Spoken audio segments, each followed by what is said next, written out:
Welcome back to the Gravity Tennis Podcast. In this episode, we're going to talk about why relaxation is such an important part of your game and why it's often overlooked. Now, most tennis players and coaches tend to focus exclusively on what one does with their body, and it makes sense because it's simpler. Maybe you need to stand a certain way or hold your racket a certain way.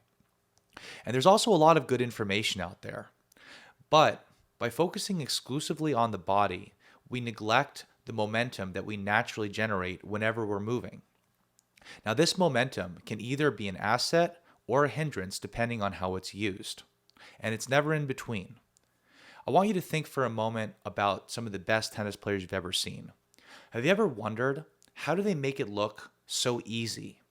Especially when you compare the way they look to amateur players at your local club that seem to try really hard and they aren't getting really much out of it.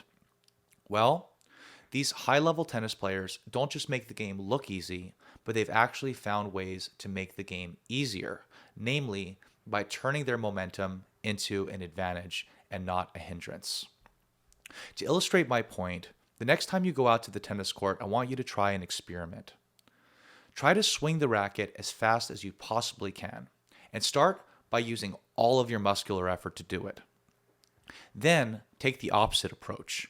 Release the racket into gravity, let gravity drop the racket for you, and then just with a little flick of the wrist, whip the racket across.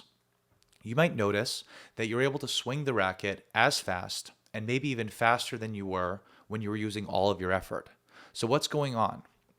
Well, most of that physical strain that you were doing in the first part was just being used to overcome the inertia of the racket.